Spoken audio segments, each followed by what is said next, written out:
Welcome, Paul. Welcome, Michèle. Here is Marianne and Renate from the Geneva Macro Labs and the initiative Geneva Impact. We're super happy to have you around today. Today, we're gonna talk about something really innovative and new. And we are very confident that our audience, our community is very keen to learn more about what you're gonna share with them today. We will talk about how a social impact ecosystem can connect the different dots, how nonprofits, companies, and employees can come together to create the world as a better place. We all know that as employees, we are looking for purpose. It's not only the younger generation, but also other generations are looking for a purpose-driven involvement at the workplace, not only in their personal life. And also stakeholders and clients care about social responsibility. So today we want to talk with you, what can we do about it? And what's your solution in order to address that need? We are clear that CSR is not a buzzword. It's actually a fast evolving reality. And yeah, we are really happy, Paul and Michèle, to have you here. A couple of words about your background.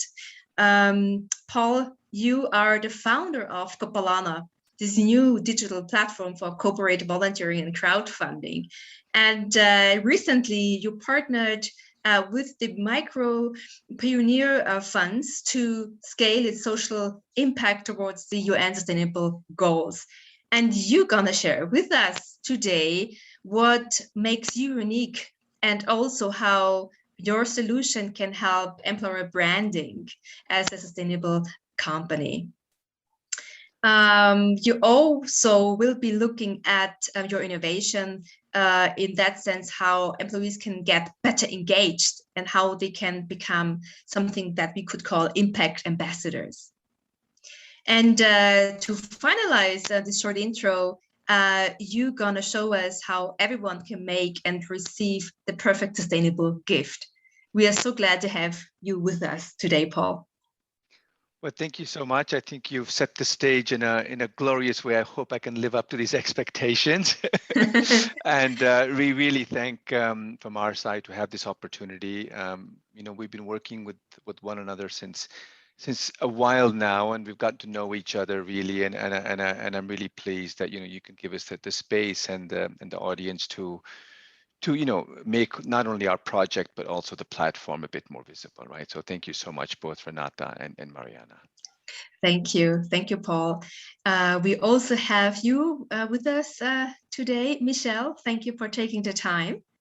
You are the co-founder of Copalana and also Paul's daughter. So that's a nice occasion to talk about your family ambitions. And you're currently doing your PhD about yoga and education at the university in Peru, the University Católica in Peru. And we are delighted to see that you are representing a generation that is volunteering in different spheres. Also in academia, you're quite active as a volunteer. And you will be talking today about how everyone can make a social contribution that is impactful as possible. So thank you for being with us today. Well, thank you very much for the invitation. It's always a great opportunity to talk about the work we're doing. Sometimes we're just doing it in our little corner and we're not even aware of all the great people that are working on similar topics, and to bring them together just scales impact. So I'm very happy to be here. Thank you. Great. Thank you, Michèle. With me today is also my colleague, Renate Günther. And Renate, very happy that both of us, we are moderating this session today. It's a new format, right, that we are exploring today. It's a podcast, a video podcast, because you, our community, you matter to us, and we want to shed light on very important innovations that we find are changing the way we are doing impact, we're making impact. And today is a great occasion to have Michèle and Paul with us. we will have a conversation between us, trying to get into depth about Copalana and what it does. And we will be also sharing some exciting news, what's happening at Geneva Macro Labs in our work as a Think and Do Tank. For those who don't know us yet, we are Think and Do Tank. We marry the thinking and the doing together. We look into sustainable development goals from a very practical point of view. A lot of stakeholders around us would like to better understand how can they make an impact, how their ecosystem is evolving, and how leading minds can come together to use something that we refer to as collective intelligence. As I've mentioned, we will talk about Copalana, this platform today. And before we are going to jump into the conversation, I would like just to briefly present your background, Paul and Michèle, to our audience. Paul, you are a seasoned IT professional. You have over 20 years of experience. And I like what you just have said about you are a Swindian in our prep time. For those who don't understand what Swindian is, it means Swiss Indian. You are very international. We share it now that we are all located in Switzerland, but you lived at different places. You bring in a wealth of experience. You worked as a volunteer in Bangladesh. You used that experience to leverage your IT skills, right? And you worked with millennial-aged children to build a platform for the next generation to make an impact. So great that we can now hear a little bit more about your journey. Michèle, also your background is quite inspiring as you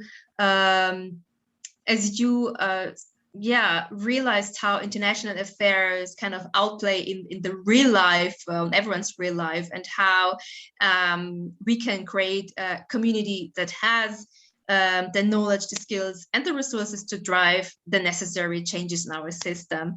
And a fun fact that I would love to share is that even though you are based in Geneva, you live by Peruvian time, right? Yeah. Do you want to comment on that? Well, I mean, our family is pretty international from the history, so to speak, but there seems to be a tradition that every generation someone migrates to a different continent. And this generation seems to be very attracted to South America. So a lot of the project that I am working on, they're based in South America. And of course, I'm here in Switzerland, Europe, so I've got a lot of contacts here, and we've got a lot of projects happening here. I've got a lot of friends here in Switzerland. But a lot of projects that I'm working on are currently happening in South America. So my time is a little bit shifted in that sense as I adapt to it. Yeah. All right. Well, thank you that you take the time now to have this conversation with us today. Let us jump right into that topic, which is really about your innovation, your solution, about connecting the different stakeholders, employees, clients, companies in order to make an impact. Why did you choose to build up a marketplace for volunteering and for crowdfunding? Can you elaborate a bit on that? Paul, maybe we start with you. Thank you. So look, we're a startup, and startups work in a very iterative and an agile way. So when we started, or when I started with this idea or this passion, it was never with a strategy in place, never had a really, really clear vision of where we are today. It's organically, startups need to be flexible and adapt as things get given to you or as you hit obstacles along the way. And so, that's the tail end of where we are, but that's not how the journey started. The journey started with me. I've been working, as you said, 20 years in IT. So I've done my education in computer science, mathematics, and over 35 years in Switzerland. The Swindian part of me, I'm an Indian, but I am very much comfortable in Switzerland. This is my home. So I feel integrated in both cultures. I've worked for the last 15 years at Credit Suisse, and before that I was 10 years at UBS. And through Credit Suisse, they are very socially engaged, the bank, and so is UBS. And they have a global citizens program where they select people with skills and they partner them up with nonprofits or their partners. And I had an opportunity and a privilege to go to Bangladesh with a prominent nonprofit, and I did a leadership management training. And that's where the spark occurred for me. Was wow, we can do so much more with our skills. We are all, most of us in this podcast, very privileged people. We have an education, we are professionals, we've gained so much. So the inspiration for me was, well, how can I take my experience and make it more impactful by applying my skills? And that's kind of how the journey started, at least from my perspective. Thank you. Renate, over to you. Thank you, Paul. I mean, you already described how this idea came up, but was there a decisive moment you were working down the street and you saw something that was striking, or sometimes there's a time in life where you decide, okay, now I have to go for it? So I guess that was one part of the inspiration was, okay, how do I bring all the elements together? So one was what I just described, the opportunity to volunteer and then leveraging my skills. But this other third part was really the millennial. So we have 3 millennial children, and Michèle is on the podcast as one of them. And the foundation or the association Copalana is run by myself and the 3 children primarily, right? We're fortunate now to start to expand, but it was really around the dinner table. These are all very opinionated people at home, which is great, and we like to share opinions on things. And obviously the world is going through a big impactful change, and the millennial view was also very inspiring for me. It was like, well, there's a generation that cares and wants to do much more about the problems we're facing than my generation did. Not that we didn't care in our heart, but I think it wasn't as vocal and it really wasn't as open. So it was really the view that the 3 of them brought, and sometimes, it would stress me out having to manage all these requirements from them. But nonetheless, that was the inspiration which said, well, okay, you think you know what you want to do, and as millennials, you know how a digital platform should work. I know how to build one. I've built one for banks. So why don't we have you place the requirements and I do the engineering and we develop it? That's how this other element came together. And for me, it's really a privilege. I never imagined I would be working on a project with my children, but to be able to do so is the icing on the cake for me, I would say. Fantastic. Yeah, I think millennials can do much more with digital technologies today that we could do when we were at that age. So I think that's the great, let's say, advantage. So you were talking about this platform. Why does the world need Copalana, Paul? Well, there's the official story, and then there's the unofficial story. The official story is we have these ambassadors called Copa and Lana, and we use them as sort of avatars, and we use them sort of in a way to entertain and build our story and be our brand ambassadors.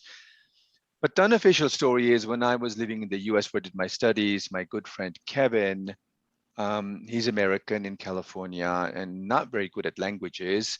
And one of the words that he would utter out and he would make up words was Copalana. And we use that and we would have intonations, oh, Copalana. And using your voice and intonation, we would make a play on it. And as I was looking for a name for this platform, that stuck with me. And I said, well, Yahoo and Google can make a brand around the word. So, why can we not make a brand around the word Copalana? So it has no logical meaning. It's more an emotional one. And those are sort of the true story behind the scenes as to how the word came about. And Michèle, sorry. Why does the world need Copalana, Paul? Excuse me, sorry. Why does the word? What does it mean, or? Why does the world need Copalana? Well, maybe Michèle, you can pick up on that. Yeah. Paul can answer it as well. I think what sort of like the need we felt when we were thinking about what kind of platform we would want to design was really much reflecting the relationship that was playing out. So Paul is very established in the corporate world. He understands business language. He understands stakeholder management. And I am very familiar in the nonprofit world, in startup scenes, in social entrepreneurship. I have a lot of friends who do projects. I also mingle in impact hubs. So sort of like bringing these two worlds together in a way that is, you know, improving administrative barriers, and also somehow a lot of times there's a lack of there's a language barrier sort of, and it really is a phrasing. You're talking about the same thing and the intention is the same, but it's just a different point of view. And I think that was very much at the core of what we sort of like wanted to help build with this platform, and essentially just make it easier for people to contribute, because we are convinced there's this concept of ikigai Paul discovered, you know, which is like finding your reason to get up in the morning. That, you know, is Japanese, but you know, we all have it in all cultures. You have it. It's a very human thing, and so helping people sort of like making their skills more meaningful, I think, is what is really at the heart of Copalana. Because one thing is to have a skill and you just do it in a routinary way, but the other thing is we're like, wow, I can do this, and with this I can bring this light to this area and do this and that. And obviously Copalana cannot solve the world, and that would be, you know, an over exaggeration, but it can sort of like help a little bit, at least in an area which sometimes has been neglected, I think, which is this sector. So yeah, we hope that it brings a little bit of a spark, a little bit of an ikigai to people. Thank you. And maybe we can talk about the functionality, like how it actually works, because we've now talked about the motivation and what kind of sparked the idea, but how does it work that you actually really like taking the search for purpose, the search for being consistent when it comes to social responsibility to your stakeholders? How does it actually work? Well, it works by combining and making things really efficient. I would not say what we have developed per se is pure innovation. Innovation can take many shapes and forms. Innovation can also mean taking something which exists already, make it better, make it more efficient. If you take the Japanese, they took the idea of the automobile from the US, but they innovated the process with Six Sigma, and they made fabulous cars at a cost-effective price. That's also a form of innovation. So I would say Copalana models around those lines. If you take a look at what crowdfunding is, you've got Kickstarter, you've got GoFundMe, you've got numerous platforms which do it. So we say, where's our USP? So one big part of Copalana is we want to serve as a tech for good. And our purpose is not to really make a profit out of what we do. We do not want to become a company which is going to do an IPO. What we want to do is put technology to use and give our services for free to the nonprofits. So on the crowdfunding side, we don't take any commissions. Right? We feel like we should be aiding, and we should not be taking transactional fees for people that want to do good, because we want to help people do good. We don't feel it's right that we take a transactional cost from it. So then you would then ask the question, well, you know, how do you make your money? Because we all do need to pay salaries. We all do need to live. So this is where corporate partners and sponsors come in. Our model is really that the corporate should sponsor us or partner with us and support the cause that we're doing as a tech for good. Therefore, that we can develop the capabilities and give them for free. So crowdfunding is one part of it. We do crowdfunding in a way which is slightly different than other crowdfunding platforms, is that you can do your own campaigns, you can personalize, you can share, but it's for free. That's a key for the nonprofit. Mm-hmm. But the second part, this has been part of the Credit Suisse story, and the bigger impact that Credit Suisse is driving, and my requirements really also came from them. It's like you have a big CSR department, and I was hugely impressed. You know, sometimes banks can be having a bad light, but here I can genuinely say, if I look inside at what purposeful work this department of their CSR are doing, their mission is pure, their mission is true, and it's not really convoluted by, let's say, banking per se. They really are good people that mean well, and they do it with their heart. And driving employee engagement through volunteering is one aspect which is really, really key. So they wanted to scale, and they had a solution which was paper-based. Again, if we go to innovation, they would get a request from a nonprofit, they would put it into an email, they would share it with some people, and they would try to get volunteers. They could not have as big an impact by doing all this manually, even though they have a reasonably big department. So they said, we want to do something better. And then so, with the Copalana voice on, and part of this entrepreneurial journey with Credit Suisse, which has been unique, is they've said, Paul, we're happy that you do your day job. Please continue to do that well. And we're happy that you can volunteer and build this platform, and we will use it. And we will even help you, give you seed funding. So they brought also the requirements and the seed funding as part of our journey. So the corporate volunteering, especially as Michi said earlier, the skills-based volunteering is where we match people like us, professionals who have skills, with what nonprofits have as requirements, and this marketplace emerged from that. And so my only thing was to Credit Suisse was, we will gladly take your requirements. We build something that works for you as a major Swiss bank, but we're going to build an open platform. We're not going to build just a solution for Credit Suisse, and that is part of our agreement. That's part of our contract. So they let Copalana be, they have no equity in Copalana. They've just given us a grant, so to say, to develop it and build it, and to open it up to the rest of the world and for others to participate. So I hope that answers what the two capabilities are, at least the ones that we have developed so far, and how they kind of tie into the journey, Mariana. Oh, great. Thank you. Thank you, Paul. I think Renate is dying to know about your current efforts when it comes to the campaigning. So our current efforts was an idea which emerged from one of your colleagues. I always like to give credit to people that come up, and it's David, and he's part of the Geneva Macro Labs, and he's been part of the jury on our whale project. We'll talk about that later. So David said to me, I was on a call with him post the jury project we're working on. I said, Paul, don't you allow people to give gifts? And I said, well, to explain more. So he explained to me that there are platforms out there, again, where I can give a gift to somebody. So we looked around, and there are platforms truly out there where they say, look, I've donated some money in your name. I said, well, that's nice, but that doesn't give me any gratification if you just tell me that I'm not going to get my bottle of wine this year, except you've donated to a nonprofit in my name. So we said, let's improve that. So the gift idea started from this idea from David, which he sparked my interest.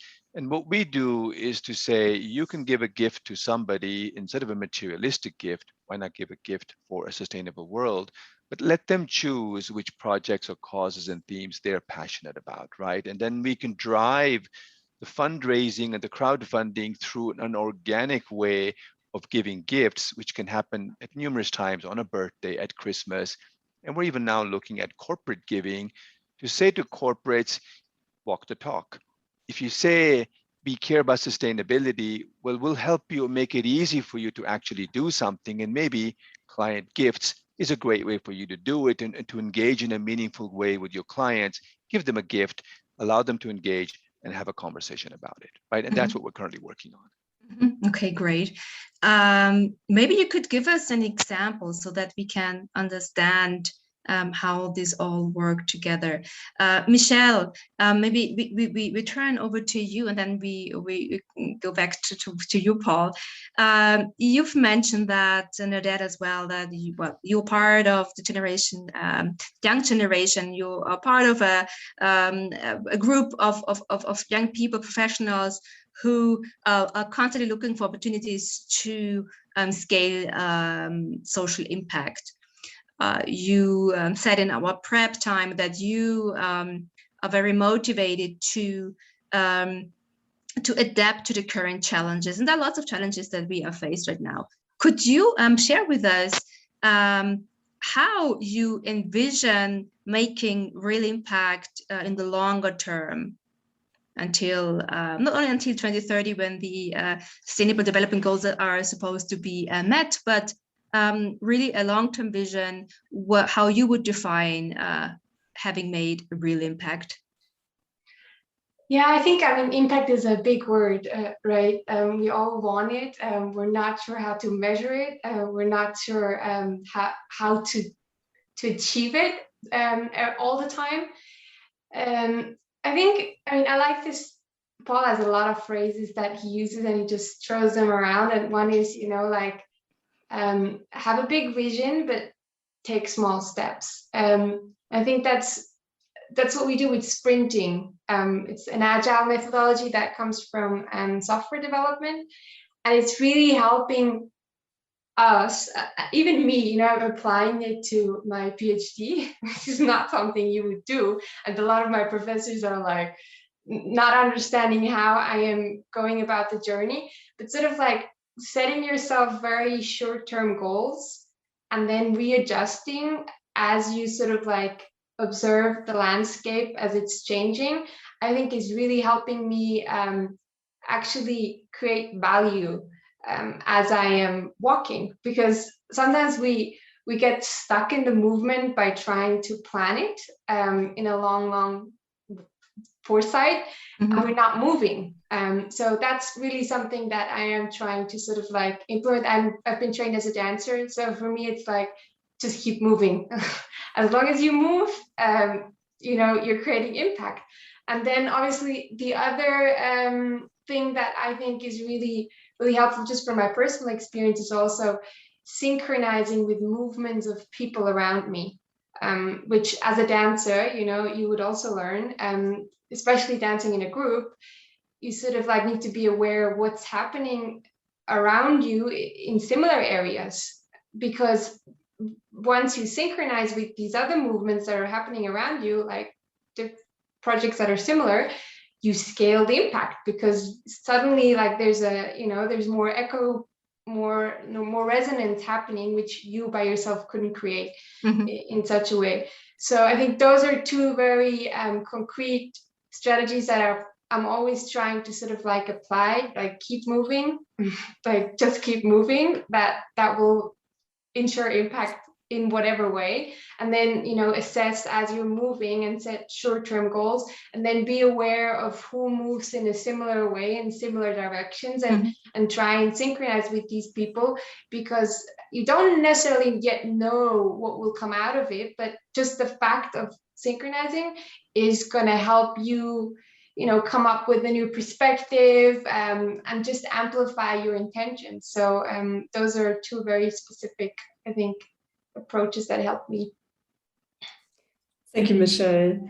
I would like to ask Paul now about some current campaigns, and there's one that we actually share. Would you like to present that a little bit more in detail? Well, I think this leads in very nicely from what Michèle said, right? It's all about collaboration. It's all about finding common topics and interests. And that's how our journey began with the Geneva Macro Labs, or Geneva Impacts. We got introduced through a colleague, Stephen. Renate, he introduced you and I, and then turned out we used to work for the same company 20 years ago. So there was a bit of commonality, and we started talking. And really what interested me in what this project that we're talking about, which is a tokenization of ocean assets, or about our whales project, is the innovative approach that we're taking. And it's really around a portfolio of sustainability, right? So you can crowdfund from multiple topics, and you can, if you take the UN sustainability goals and you say, well, which one are you going to focus on? And I think more and more, if we just take a look at climate change, you know, read your newspaper, we all know what's happening, and we all know what a big problem it is. So I think our project is very timely. And what inspired me was the approach that, you know, Geneva Impacts is taking, and you took 4 projects, and this was one of the 4 that got selected, is to say, look, we have a CO2 problem, and helping the whale population and helping them grow and making them safe and secure is going to take out some of the CO2 consumption in a nutshell. And I think that's a beautiful project. I mean, first of all, I love animals. So for me, it strikes my heart because I care about animals. I mean, okay, I'm not a pure vegetarian. I do confess as a disclaimer, but I do love animals. So I like the whale part from that point of view. And I think also it is that everyone really does care about it. So I learned a lot just from the scientific theory behind it, which Geneva Impacts kind of explained to me. So what we did was we joined together and we said, okay, look, we have a vision. We know we need some money to raise for this project, but it's a bigger program. It's more than a project. It's a 2 or 3 year journey. How can Copalana help? And when we said was, look, well, we have a crowdfunding platform. So why don't we take a slice of the funding that you're looking for, which is going to require strategic investment, but why don't we take a slice of it and make that impactful and make a Kickstarter journey? So that's the project which we are very proudly hosting on Copalana. And I think as we start to get into the marketing phase or the launch phases of the project, I'm hoping there's going to be a lot of people that are going to be interested to say, we as an individual or as a company do care about sustainability. And this is a really, really cool project that's going to have meaningful impact. And I'm happy to contribute the seed funding towards doing something positive, right? That's our project, which I'm really inspired about. Wonderful. I think that is a great way to come to an end at today's conversation. It's not ending there. We're just making a point here, and looking forward to connecting with our audience on what you have shared. In particular, as you both referred to partnerships, UN Development Goal number 17, collaboration. We are really happy that we found a new collaboration partner, and we also are reaching out to our ecosystem to be collaborating with us in making impact. And we are really happy that we had the opportunity today to get a glimpse into what you are doing.